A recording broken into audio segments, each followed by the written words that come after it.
Приветствую вас на канале Раиса Горяченко, дача, сад, огород, цветы. Сегодня ответ на вопросы по яровизации картофеля. Яровизация – это предпосадочная подготовка картофеля к посадке. И этот вопрос чаще всего задают новички. Мы вас приветствуем и желаем вам удачи. И замечательно, что в это время вы учитесь, интересуетесь. И, естественно, мы можем помочь вам поделиться своим опытом. Мы тоже это все проходили, когда начинали свой путь земледелия в своей личной жизни. Ну что ж, давайте рассмотрим все эти вопросы. И я вот подготовила, как всегда, такой список, подсказку, шпаргалку. Кто-то воспринимает на слух, а кому-то нужна вот зрительная картинка. Поэтому я вот эти вопросы, которые вы мне задали, я их вот так подразделила, правила назвала это правилами. Для меня это правило закладки картофеля на яровизацию. Итак, первое правило сразу же. Это очень важно. Где вы живете, в каком регионе, узнавайте, когда высаживают в этом регионе картофель. Только после этого начинайте вот эту работу. Ну, конечно, можно учиться сейчас, а вот изучать вопрос предпосадочной подготовки картофеля очень важно, узнав, когда в данном регионе идет высадка картофеля. Ну, не как обычно, а смещаем время, потому что идет смещение времен года, меняется климат, и, естественно, вот это все смещение нужно иметь запас времени. Не надейтесь, что очень рано посадите картофель. Нельзя садить рано картофель, особенно новые сорта. Посадка позволяется только при температуре почвы плюс 10 и выше, ни в коем случае не меньше, иначе вы загубите свой картофель. У нас об этом есть отдельное видео, почему нельзя спешить с посадкой картофеля в 2021 году. Посмотрите внимательно его, там есть ответ на этот вопрос. Итак, вы определили, в какое время вы будете высаживать, в какой месяц, в какой период. У нас, кстати, будут календари далее уже и на май, и на июнь месяц. В июне многие садили в прошлом году, это северные регионы. Так вот, вы просматриваете календарь, когда вы можете вылаживать на яровизацию свой картофель. Но прежде всего, чем выкладывать, вы должны знать, что предпосадочная вот эта подготовка, прохождение яровизации картофеля, у меня обычно, если вот я перебрала картофель, и он вот начал уже прорастать, вот где-то и 21 день, и до месяца, иногда даже больше проходит этот период, когда очень большие, но сейчас я вам покажу, что я делаю перед тем, как вот сейчас в погребе я провела уже обломку, просмотрела, сейчас покажу, как это, вот это второе правило выполнить, перебрать и оставить на семена только здоровые клубни. Это очень важно, очень много вирусов, и они не видны по самому картофелю. А сейчас я вам покажу это картофель, где у нас может быть вирус. Итак, вот картофель у вас многие просто так высаживают. Вот взяли из подвала, выбрали и посадили. Не делайте этого. Отдельное видео тоже покажу. Эксперимент в прошлом году проводила. И посадила вот так с погреба и подготовленное, проведенное на солнышке с витамином D, другой картофель. Ну, увидите разницу, она ощутима. Итак, мы перебираем весь картофель. Берем, обламываем заранее. Вот мы знаем, что у нас будет посадка в апреле месяце. И я это делаю в феврале месяце для того, чтобы получить, вот я их выламываю, вот так вот. Это был здоровый картофель, можно его выламывайте, ничего не переживайте, ничего страшного не будет. Обязательно будет прорастание вот таких вот, смотрите, какие симпатичные, маленькие такие побежки. Вот они. И тогда вы уже будете выносить в место, где будем проводить яровизацию. Ну вот, когда вы просматриваете, выбираете здоровый картофель, вот этот картофель не подойдет. Это больной картофель.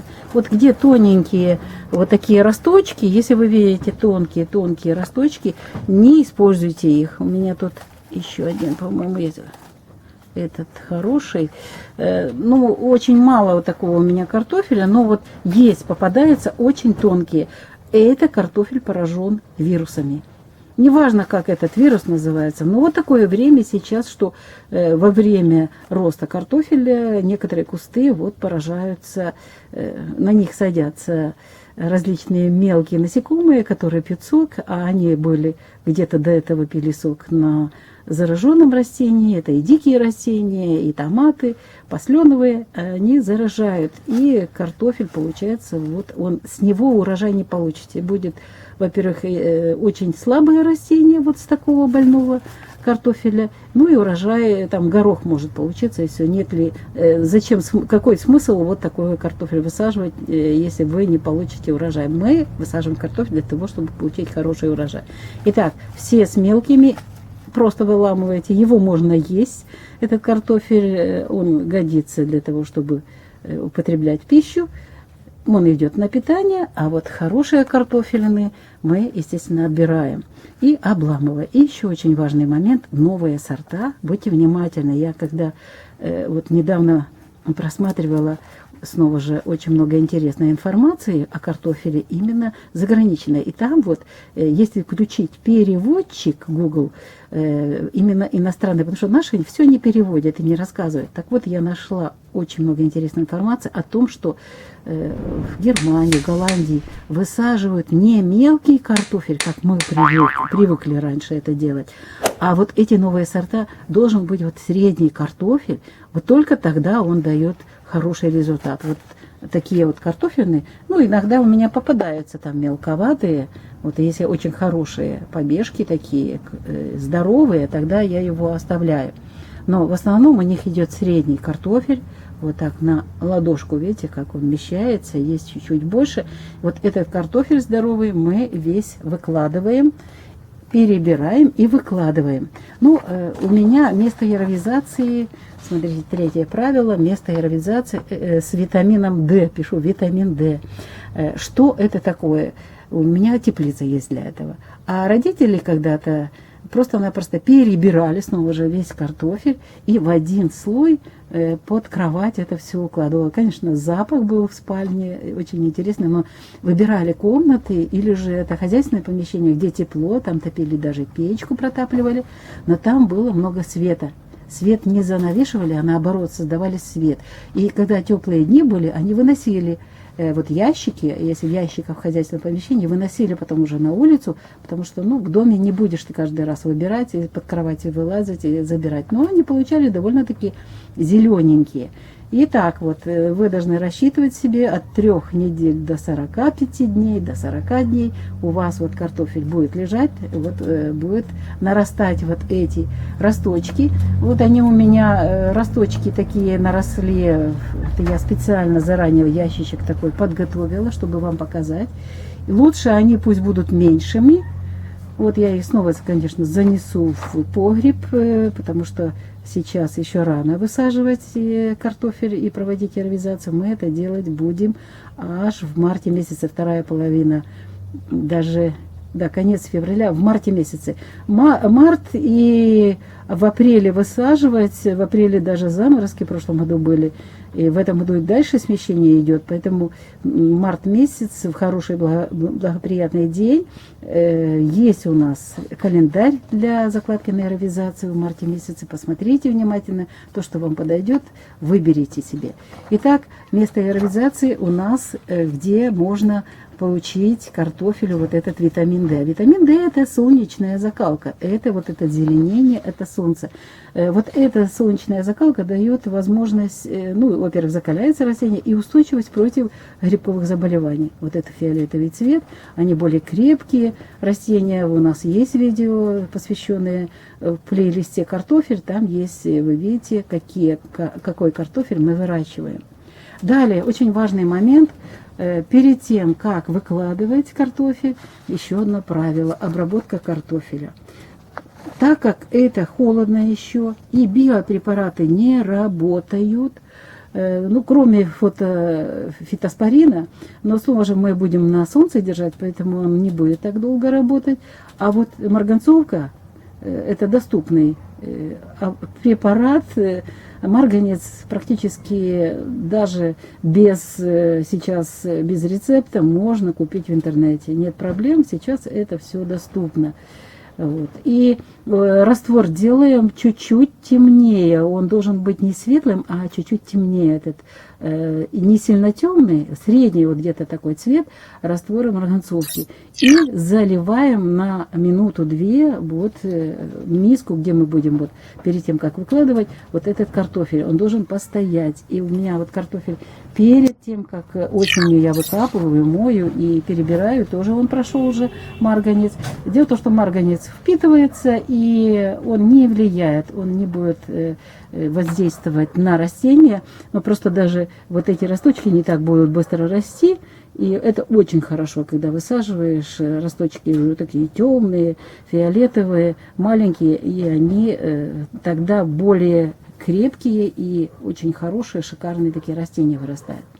Ну вот это было 4-е правило, обработка клубней, марганцовку использую. Теперь в чем разложить, как разложить? Ну снова же, сейчас доступны вот такие ящички, в один слой нужно, вот один слой, и вот этот слой, так вот, желательно, вот, когда, смотрите, чем удобно в ящичке, да, просто-напросто вот одна сторона озеленилась, и вы легко перевернуть. Снова же мне скажут некоторые, мы выращиваем много, там тонну картофеля садим. Когда вы садите тонну картофеля, у вас другие технологии, это товарное производство, нас это не интересует. Вот эта сторона озеленилась, мы этот бачок подставляем. Не так-то много времени это занимает. Главное было бы желание получить здоровый картофель. Мы не высаживаем тоннами и не занимаемся товарным производством. Мы высаживаем для себя, для своей семьи. Поэтому уделите внимание, вы делаете это для себя. Кстати, и земле это хорошо, и самому картофелю, без какой-либо вот этой химии, которую обрабатывают перед посадкой. Не использую, когда-то пробовала престиж и тому подобное. После такого картофеля пекла печень, и даже я ушла на операцию. Была операция по удалению желчного пузыря вместе с камнем.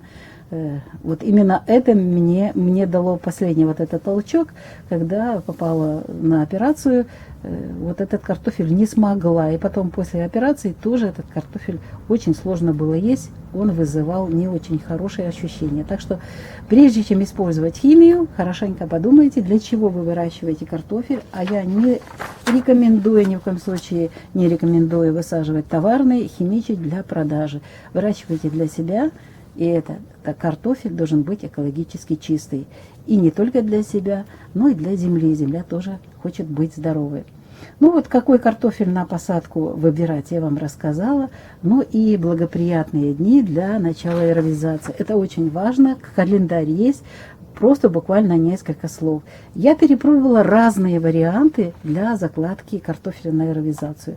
Это был и полнолуние, и новолуние, растущая, убывающая луна. И вот нашла ответ, именно закладка. Очень тоже хорошо в дни корня, но у нас очень мало времени на эти дни. Ну вот, смотрите календари, вы точно будете знать. Хорошо в дни воздуха, хорошо в дни земли, кроме девы. Вот дева дает гниение, и потом очень хорошо распространяются на картофеле, и тот, который растет, грибковые заболевания. Вот этот момент очень важен. И в дни листа нельзя это делать, потому что где-то вы обламываете, чтобы в дни, вот эти гнилые дни, чтобы не попала туда инфекция внутрь. Это тоже очень важно. Вот. И, естественно, новолуние, полнолуние тоже не дают желаемого результата. Это уже все проверено многократно. Ну что ж, мы, Раиса Греченко, Александр Волик, для начинающих ответили на вопросы, когда закладывать, за сколько дней закладывать нужно на аэровизацию картофель, что это за витамин D, о котором мы часто говорим, где лучшее место для аэровизации. Если нет теплицы, можно в доме, можно в помещении хозяйственном, где плюсовая температура и где есть много света. А в светлые дни, солнечные, выносите на улицу. Ну и используйте для этого, если нет пластиковых таких ящичков, есть деревянные ящички. Различные есть возможности, у кого что есть. Используйте их, и они тоже, кстати, должны обработаны марганцовкой, чтобы не было на них грибковых заболеваний. Все должно быть чисто, все должно быть правильно. Экологически чистые продукты выращиваются из экологически чистых продуктов. И все процессы должны проходить в чистых вот этих мероприятиях. Мы прощаемся с вами до следующего видео, ждем ваши новые вопросы, желаем вам обучиться, найти хороший картофель. Да, хорошо, что вы дошли до конца и слушаете все. Обязательно перед тем, как покупать, новичков много, перед тем, как покупать картофель, узнавайте название и сроки.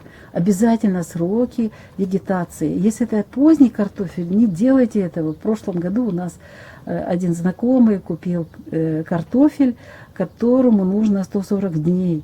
Если вы северяне, вы никогда не получите урожай этого картофеля в короткий период теплого лета.